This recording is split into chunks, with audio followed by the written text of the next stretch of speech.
Olá, você está no canal Fé em Audiobook. Eu sou Dani Mendes e hoje vamos juntos à leitura de Como Saber se Você é de fato um cristão autêntico, por Jonathan Edwards. Crês tu que Deus é um só? Fazes bem. Até os demônios creem e tremem. Tiago 2,19. Como é que você sabe se você pertence a Deus? Vemos nas palavras acima um argumento que algumas pessoas usam para comprovar que são aceitas por Ele. Algumas pessoas pensam que estão bem com Deus se não forem tão ruins como as outras pessoas más. Outras recorrem a seu histórico familiar ou ao fato de que são membros de igreja para mostrar que são aprovadas diante de Deus. Há um método evangelístico muito usado que faz algumas perguntas às pessoas.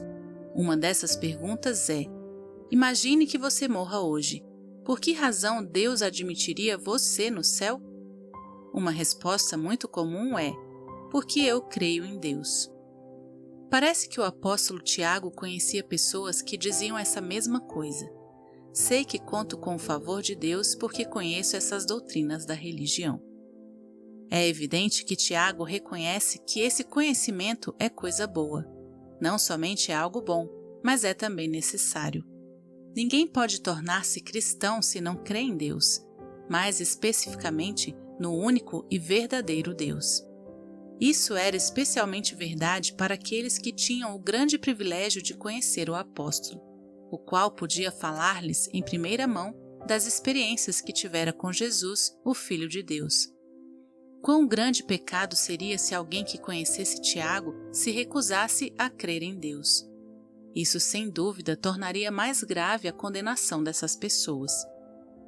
Qualquer cristão, sem dúvida, reconhece que esse crer no único Deus é apenas o começo das boas coisas, porque é necessário que aquele que se aproxima de Deus creia que Ele existe e que se torna galardoador dos que o buscam.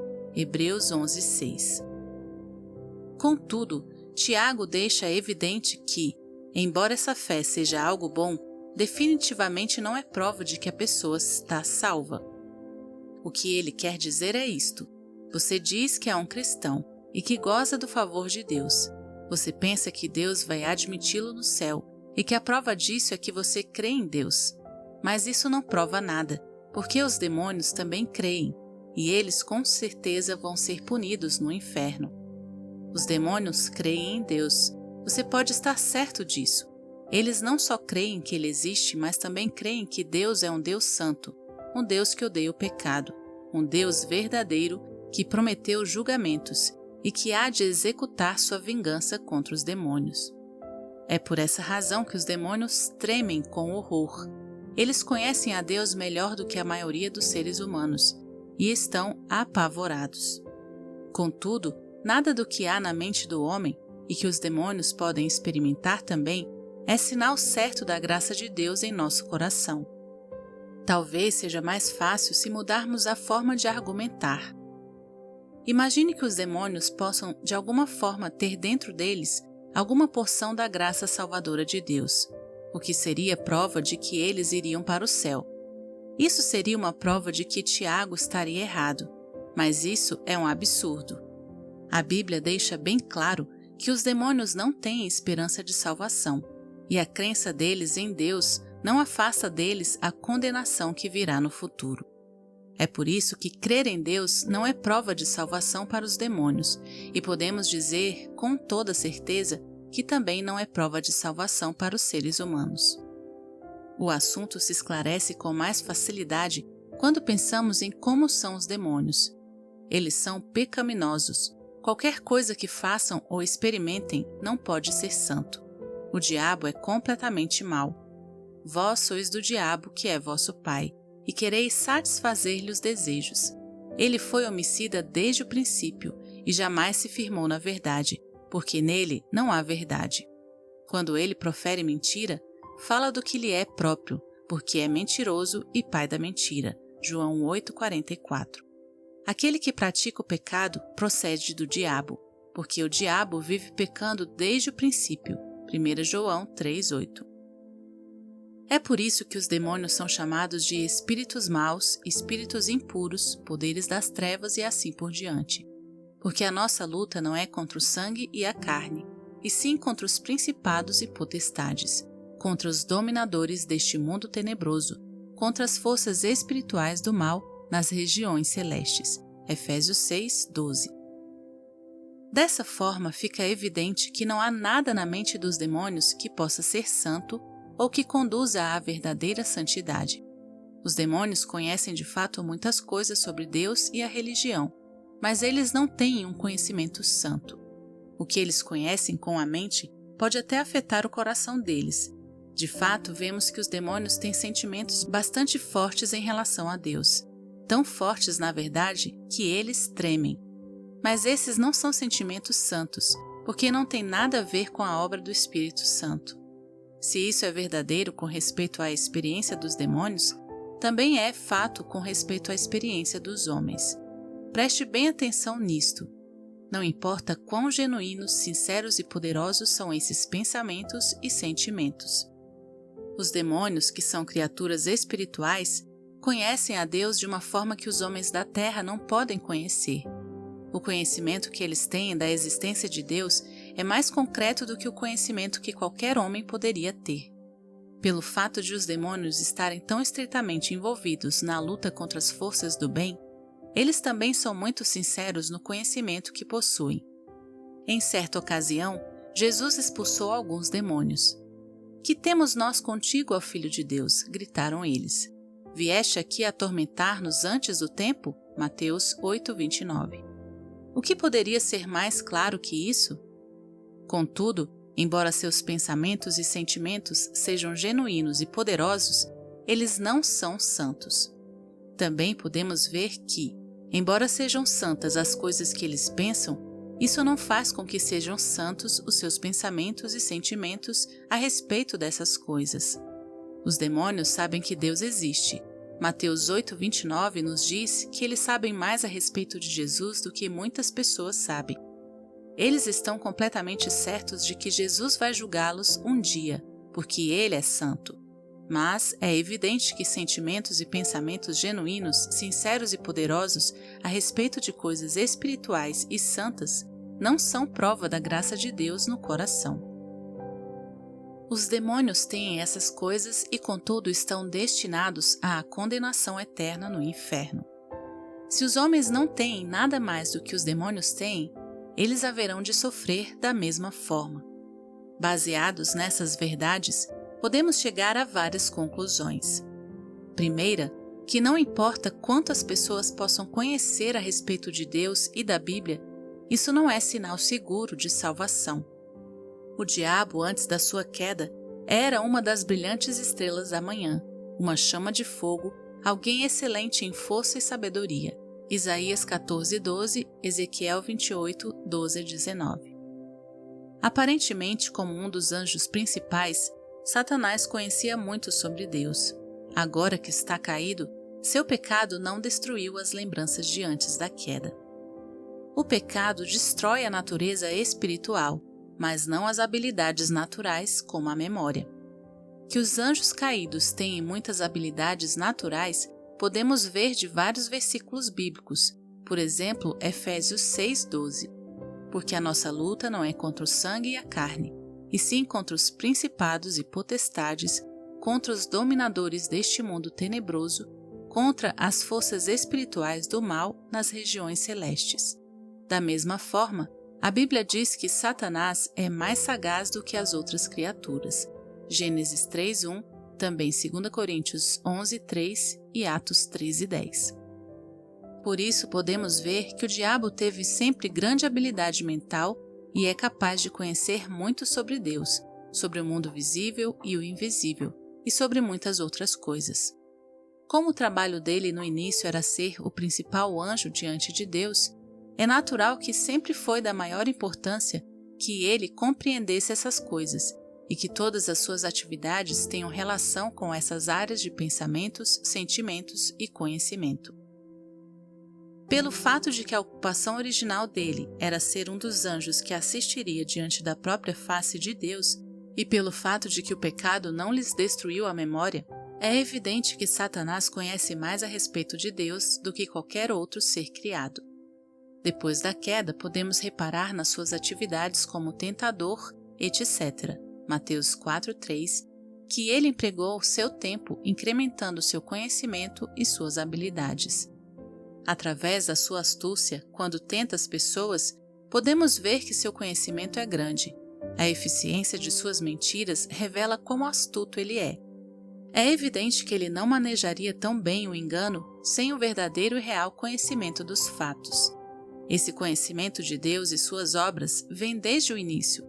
Satanás estava ali desde a criação, como nos informa Jó 38, 4-7. Onde estavas tu quando eu lançava os fundamentos da terra? Dize-mo se tens entendimento. Quando as estrelas da alva juntas alegremente cantavam e rejubilavam todos os filhos de Deus? Dessa forma, ele com certeza sabe muito sobre a forma como Deus criou o mundo e como ele governa todos os eventos do universo. Além disso, Satanás viu como Deus operou seu plano de redenção no mundo, e não como um inocente observador, mas como um inimigo ativo da graça de Deus. Ele viu a obra de Deus na vida de Adão e Eva, em Noé, Abraão e Davi. Ele, com certeza, se interessou especialmente pela vida de Jesus Cristo, o Salvador dos homens, a Palavra de Deus encarnada. Quão próximo ele esteve observando Cristo? Quão cuidadosamente ele observou os seus milagres e ouviu as suas palavras? Foi por isso que Satanás se opôs pessoalmente ao trabalho de Cristo. E foi para o seu tormento e angústia que ele viu o trabalho de Cristo ser coroado de êxito.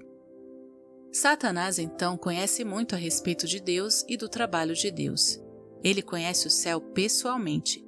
Ele conhece também o inferno, com conhecimento pessoal como seu primeiro habitante, e tem experimentado seu tormento durante todos esses milhares de anos. Ele deve ter um grande conhecimento da Bíblia. Pelo menos podemos ver que ele conhecia o suficiente para tentar nosso Salvador. Além disso, ele tem tido anos de estudo do coração dos homens, seu campo de batalha contra nosso Redentor. Quanto esforço, quanto empenho e quanto cuidado o diabo empregou através dos séculos à medida que foi enganando os homens.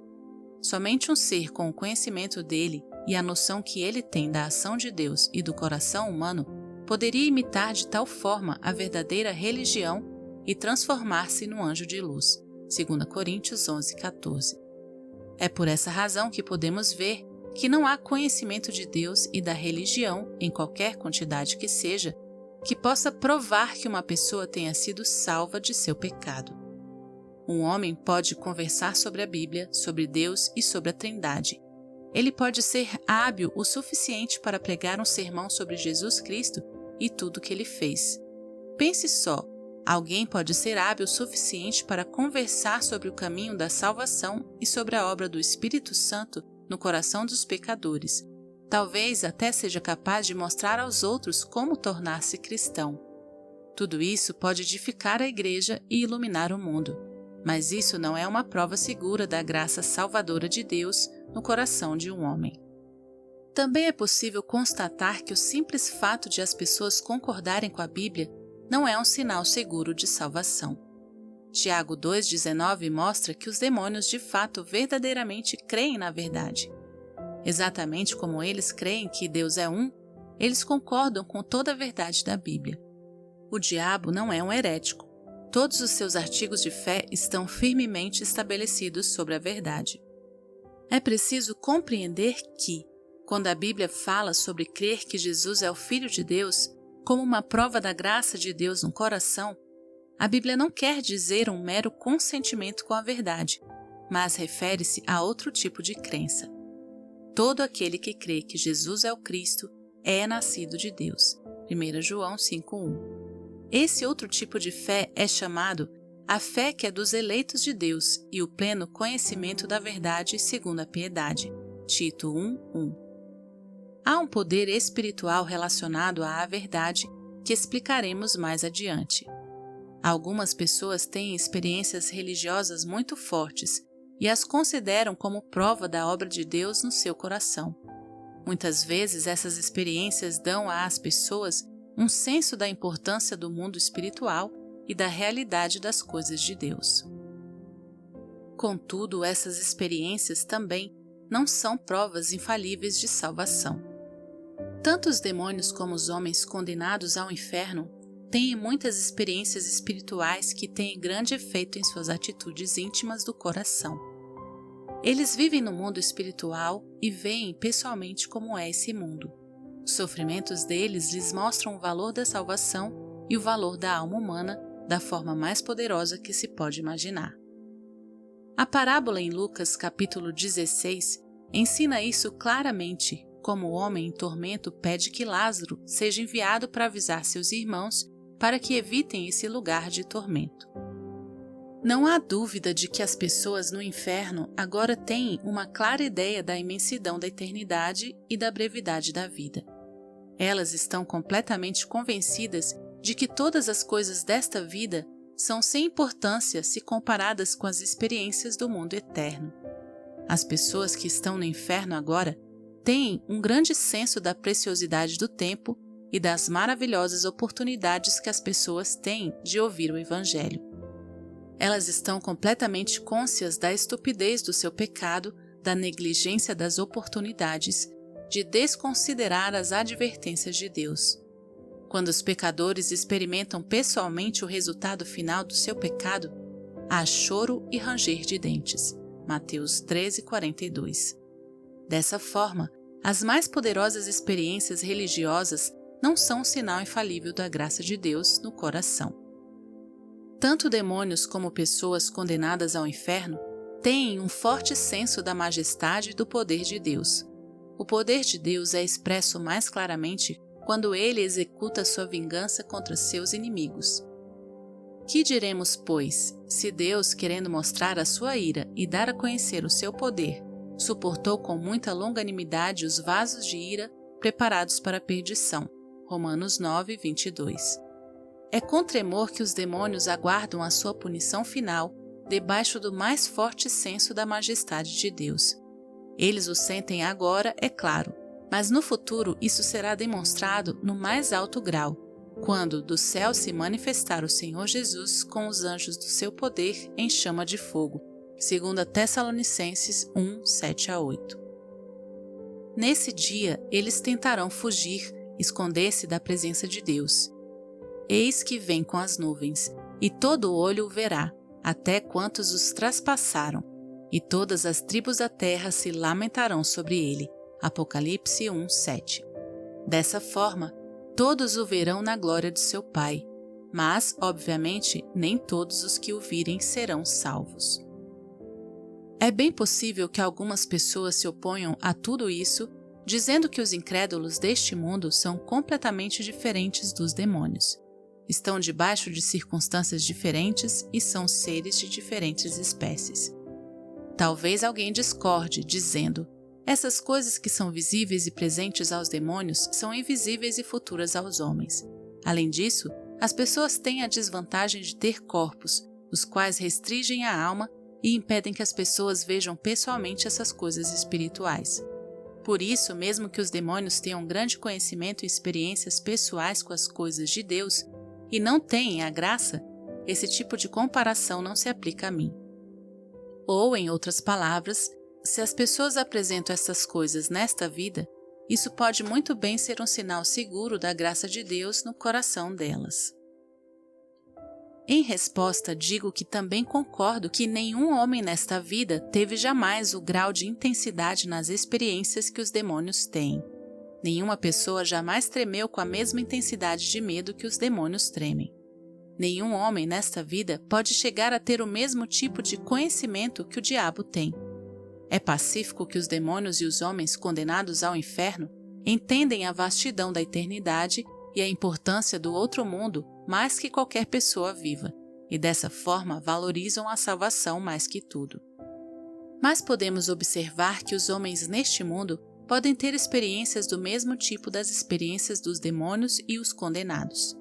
Elas têm a mesma disposição mental, as mesmas opiniões e emoções e a mesma espécie de impressões mentais e no coração. Observe que, para o apóstolo Tiago, isso é um argumento convincente. ele afirma que, se as pessoas pensam que acreditar em Deus é prova da graça de Deus, isso não é prova, porque os demônios também creem a mesma coisa. Tiago não está se referindo ao mero ato de crer, mas também às emoções e ações que acompanham essa fé. Tremer é um exemplo de emoção que vem do coração. Isso revela que, se as pessoas têm a mesma disposição mental e reagem de acordo da mesma forma, isso tudo não é um sinal seguro da graça de Deus. A Bíblia não define o quanto as pessoas deste mundo podem ver a glória de Deus e, contudo, não ter a graça de Deus em seus corações. Não nos é dito exatamente a intensidade com que Deus se revela a certas pessoas e quanto elas corresponderão em seu coração. É muito tentador dizer que, se uma pessoa tem certa quantidade de experiência religiosa ou certa quantidade de verdade, ela com certeza é uma pessoa salva. Talvez seja possível até mesmo que alguma pessoa não salva tenha experiências maiores do que alguns dos que têm graça em seu coração. Por isso, é errado considerar experiência ou conhecimento em termos de quantidade. Os homens que têm uma obra genuína do Espírito Santo no coração têm experiências e conhecimento de uma espécie diferente. A esta altura, talvez alguém responda a esse pensamento dizendo: concordo com você. Vejo que crer em Deus, ver sua majestade e santidade e saber que Jesus morreu pelos pecadores não é prova da graça em meu coração. Concordo que os demônios podem conhecer essas coisas também, mas eu tenho algumas coisas que eles não têm. Tenho alegria, paz e amor. Os demônios não podem ter isso, de forma que isso é prova de que eu sou salvo. Certo, é verdade que você tem alguma coisa a mais que o demônio não pode ter, mas isso não é nada melhor do que o demônio poderia ter. A experiência que a pessoa tem de amor, alegria, etc., pode ocorrer não porque ela tem dentro de si algo que o demônio não tem, mas apenas por causa de circunstâncias diferentes. As causas ou origens desses sentimentos são os mesmos. É por isso que essas experiências não são melhores do que as dos demônios. Deixe-me explicar melhor. Todas as coisas que discutimos anteriormente sobre demônios e pessoas condenadas provêm de duas causas principais: entendimento natural e amor próprio. Quando pensam a respeito de si mesmos, essas duas coisas são as que determinam os seus sentimentos e reações. O entendimento natural lhes mostra que Deus é santo, enquanto eles são perversos. Deus é infinito, mas eles são limitados. Deus é poderoso e eles são fracos.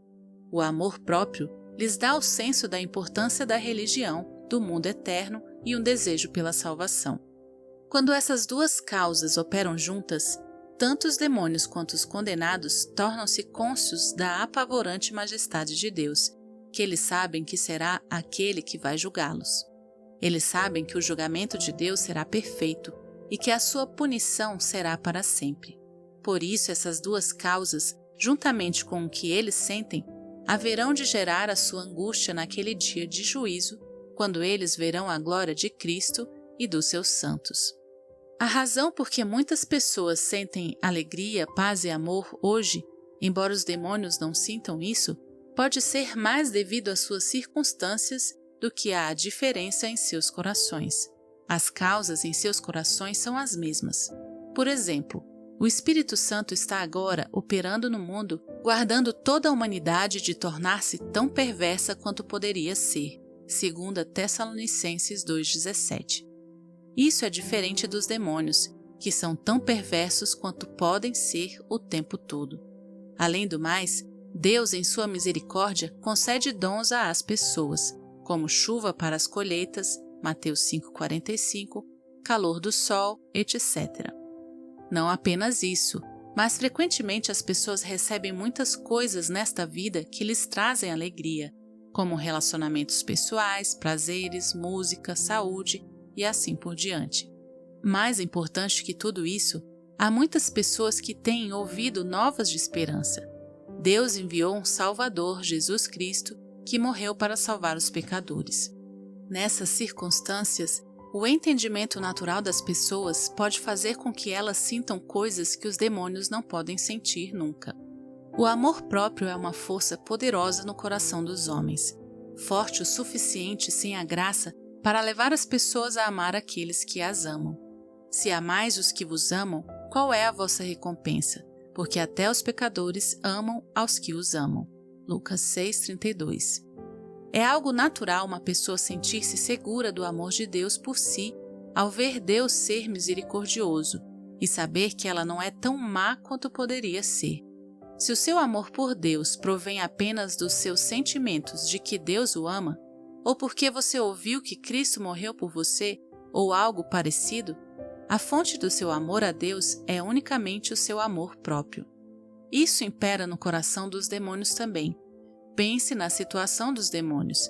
Eles sabem que não têm limites na sua perversidade. Eles sabem que Deus é seu inimigo e conhecem tudo o que os espera no futuro. Embora estejam completamente sem nenhuma esperança, continuam ativos e lutando. Pense, o que seria se eles tivessem um pouquinho dessa esperança que as pessoas têm? O que seria se os demônios, com o conhecimento que têm de Deus, tivessem a sua perversidade restringida? Pense se um demônio, depois de todo o seu medo sobre o julgamento de Deus, fosse de repente autorizado a pensar que Deus poderia ser seu amigo? Que Deus poderia perdoá-lo e deixá-lo com o pecado e tudo entrar no céu? Oh, a alegria, a admiração, a gratidão que veríamos! Não se tornaria esse demônio alguém de grande amor a Deus, como qualquer pessoa que ama as pessoas de quem recebe ajuda? O que mais poderia causar sentimentos tão poderosos e sinceros? Será de admirar que tantas pessoas sejam enganadas a respeito desse assunto? Especialmente porque são os demônios que promovem essa ilusão. Eles têm promovido isso por muitos séculos e, infelizmente, são muito bons nisso. Chegamos agora à pergunta: se todas essas variadas experiências e sentimentos procedem unicamente dos demônios, qual é o tipo de experiência então que é verdadeiramente espiritual e santa? O que é que eu tenho de encontrar dentro do meu coração como sinal seguro da graça de Deus nele? O que é que indica que esses sinais são do Espírito Santo? Aqui está a resposta. Esses sentimentos e experiências que são bons sinais da graça de Deus no coração diferem da experiência dos demônios tanto na sua origem como nos seus resultados. A sua origem é o senso da esmagadora beleza santa e amabilidade das coisas de Deus. Quando uma pessoa compreende em sua mente, ou melhor ainda, quando ela sente o próprio coração cativo pela atração divina, isso é um inconfundível sinal da obra de Deus. Os demônios e os condenados do inferno não conhecem e nunca hão de experimentar nada disso. Antes de cair, os demônios tinham esse senso de Deus, mas quando caíram, perderam isso. A única coisa que eles nunca deviam ter perdido do conhecimento que eles tinham de Deus. Já vimos como os demônios têm uma ideia bem clara sobre quão poderoso Deus é, sua justiça, santidade e assim por diante. Eles conhecem muitos fatos a respeito de Deus, mas agora eles não têm a mínima noção de como é Deus. Eles não podem saber como Deus é, não mais do que um cego pode saber a respeito de cores. Os demônios podem ter um forte senso da terrível majestade de Deus, mas eles não veem a sua amabilidade.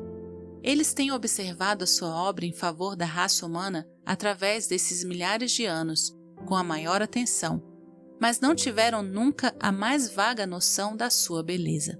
Não importa o quanto conheçam sobre Deus, e já vimos que eles de fato conhecem muito. O conhecimento que eles têm nunca os trará ao elevado e espiritual conhecimento de como Deus é. Pelo contrário, quanto mais eles sabem sobre Deus, mais eles o odeiam.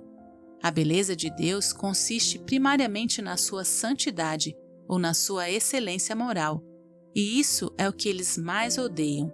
É porque Deus é santo que os demônios o odeiam. Talvez alguém pense que, se Deus fosse menos santo, os demônios o odiariam menos. Não há dúvida que os demônios odiariam qualquer ser santo, não importando a que ele se assemelhasse anteriormente. Mas, com certeza, eles odeiam esse ser mais do que tudo, por ser infinitamente santo, infinitamente sábio e infinitamente poderoso. Os condenados, inclusive os que ainda vivem hoje, no dia do juízo verão tudo o que se pode ver de Jesus Cristo, menos a sua beleza e amabilidade. Não há nada a respeito de Cristo que possamos imaginar que não será apresentado diante deles na mais forte luz daquele dia esplendoroso. Os perversos verão Jesus vir nas nuvens com grande poder e glória. Marcos 13, 26. Verão a sua glória exterior, a qual é muito, muito maior do que podemos imaginar agora. Os perversos serão completamente convencidos de tudo que Cristo é. Serão convencidos de sua onisciência quando seus pecados forem expostos e julgados. Conhecerão pessoalmente a justiça de Cristo quando a sua sentença for anunciada. Sua autoridade será completamente evidente quando todo joelho se dobrar e toda língua confessar Jesus como Senhor. Filipenses 2, 10-11. A divina majestade lhe será evidente de tal forma que os perversos irão por si mesmos ao inferno e entrarão no seu estado final de sofrimento e morte. Apocalipse 20, 14-15. Quando isso acontecer, todo o seu conhecimento de Deus, por mais verdadeiro e poderoso que possa ser, de nada valerá, porque não verão a beleza de Cristo. Por isso, é essa visão da amabilidade de Cristo que faz a diferença entre a graça salvadora do Espírito Santo e as experiências dos demônios.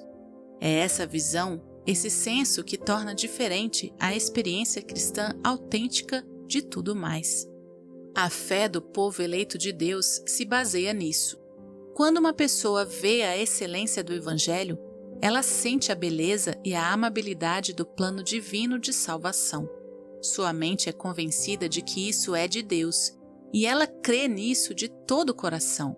Como o apóstolo Paulo diz em 2 Coríntios 4, 3-4, mas se o nosso evangelho ainda está encoberto, é para os que se perdem que está encoberto, nos quais o Deus deste século cegou o entendimento dos incrédulos, para que lhes não resplandeça a luz do evangelho da glória de Cristo, o qual é a imagem de Deus. Como já dissemos antes, os descrentes podem ver que há um evangelho e entender os fatos acerca dele, mas não veem a sua luz. A luz do evangelho é a glória de Cristo, sua santidade e beleza. Logo após isso, lemos em 2 Coríntios 4:6, porque Deus que disse, das trevas resplandecerá a luz, Ele mesmo resplandeceu em nosso coração, para a iluminação do conhecimento da glória de Deus na face de Cristo. De forma clara, é essa divina luz iluminando nosso coração que nos capacita a ver a beleza do Evangelho e a exercer fé salvadora em Cristo. Essa luz sobrenatural nos mostra a suprema beleza e amabilidade de Jesus e nos convence da sua suficiência como nosso Salvador. Somente um glorioso e majestoso Salvador como esse pode ser nosso mediador, colocando-se entre nós, pecadores culpados, merecedores do inferno, e um Deus infinitamente santo. Essa luz sobrenatural nos dá um senso de Cristo que nos convence de uma forma que nada mais poderia fazer. Quando um pecador perverso é levado a ver a divina amabilidade de Cristo, ele não mais especula por que será que Deus está interessado nele para salvá-lo. Antes disso, ele poderia não entender como o sangue de Cristo poderia pagar a penalidade dos pecados. Mas agora, ele pode ver a preciosidade do sangue de Cristo e como ele é digno de ser aceito como libertação para o pior dos pecados.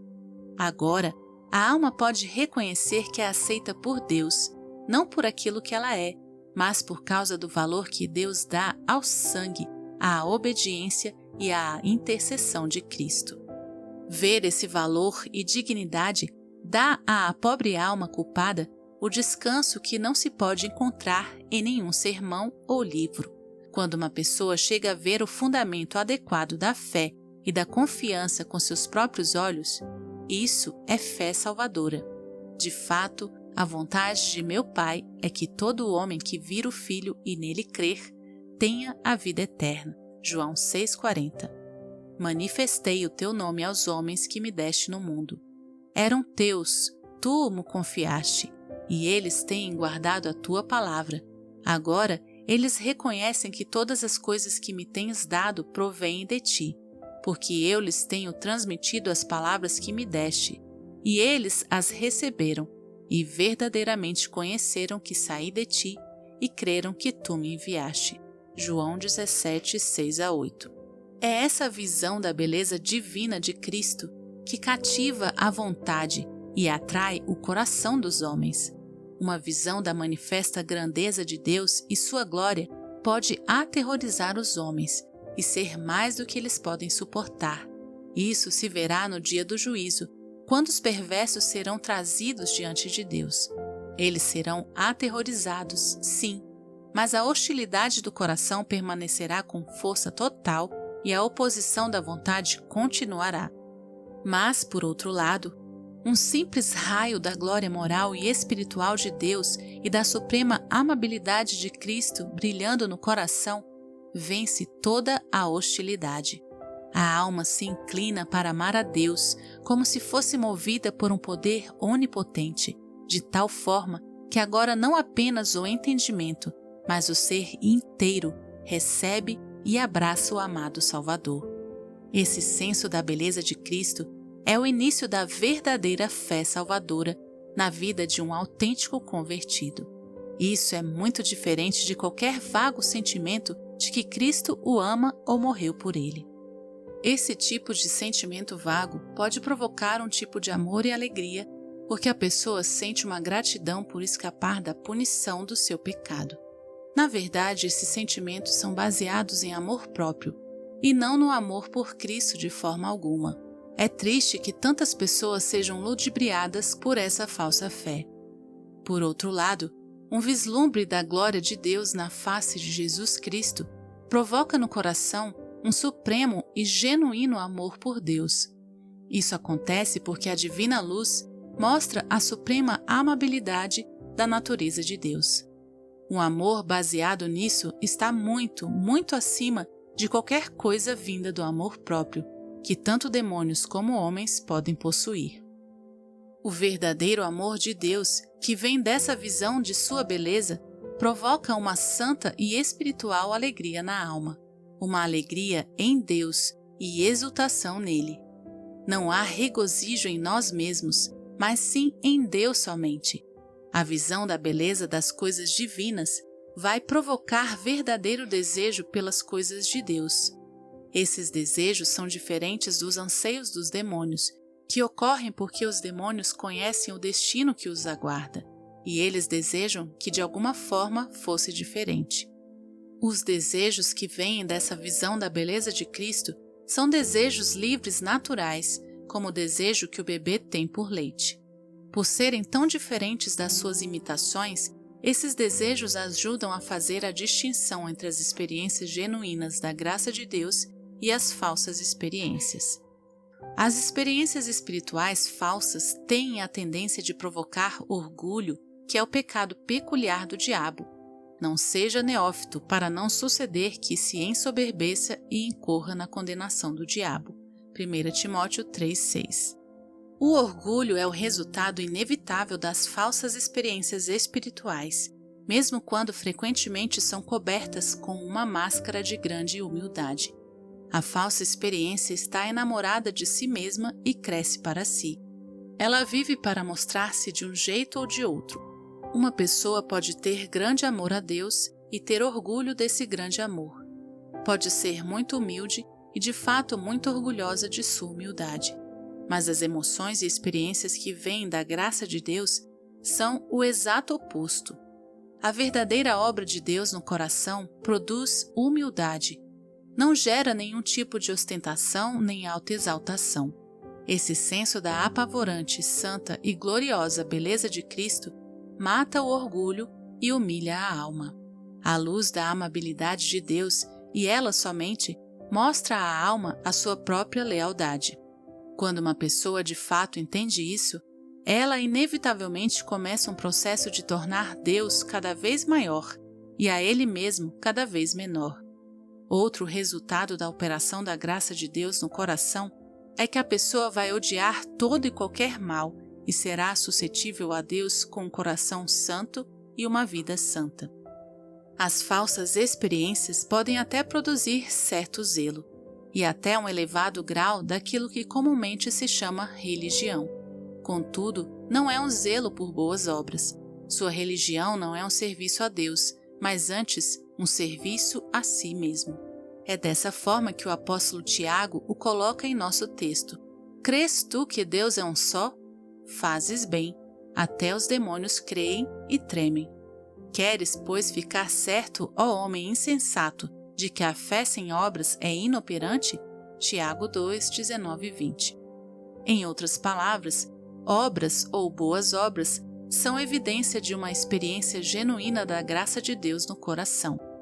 Ora, sabemos que o temos conhecido por isso, se guardamos os seus mandamentos. Aquele que diz, eu o conheço, e não guarda os seus mandamentos, é mentiroso, e nele não está a verdade. 1 João 2, 3 a 4. Quando o coração foi cativado pela beleza de Cristo, de que outra forma ele pode reagir? Quão excelente é essa bondade interior e essa religião verdadeira que vem da visão da beleza de Cristo. Eis aqui as mais maravilhosas experiências dos santos e dos anjos do céu. Aqui temos a suprema experiência do próprio Senhor Jesus Cristo. Embora sejamos meras criaturas, essa é uma espécie de participação da beleza do próprio Deus, pelas quais nos têm sido doadas as suas preciosas e muito grandes promessas, para que por elas vos torneis coparticipantes da natureza divina. 2 Pedro 1,4. Deus nos disciplina para aproveitamento, a fim de sermos participantes da sua santidade. Hebreus 12:10. Em razão do poder dessa divina operação, há uma mútua habitação de Deus em seu povo e de seu povo nele. Deus é amor, e aquele que permanece no amor, permanece em Deus e Deus nele. 1 João 4,16. Esse relacionamento especial há de tornar a pessoa envolvida tão feliz e tão abençoada quanto é possível alguém ser nessa vida.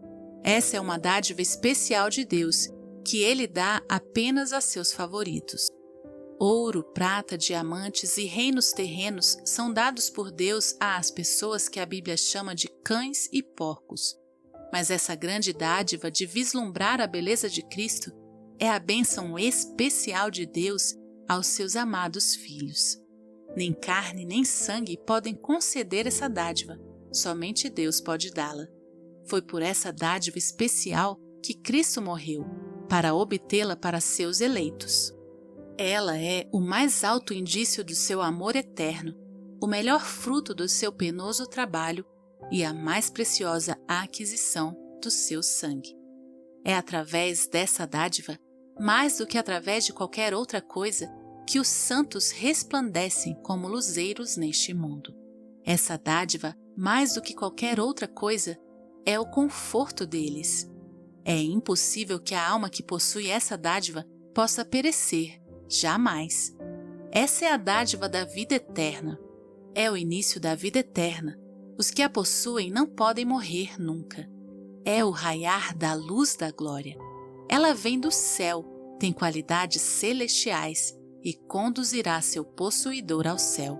Aqueles que possuem essa dádiva talvez vagueiem pelo deserto ou sejam agitados pelas ondas do mar, mas, por fim, hão de chegar ao céu.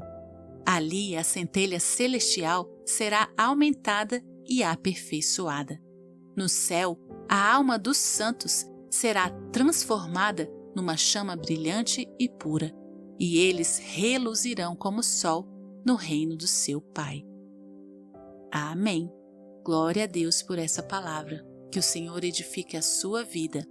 Esse artigo originalmente chamava-se Distinção entre a Graça Verdadeira e as Experiências dos Demônios, escrito por Jonathan Edwards em 1752. Essa versão em linguagem moderna é de 1994 e tem copyright de William Carson.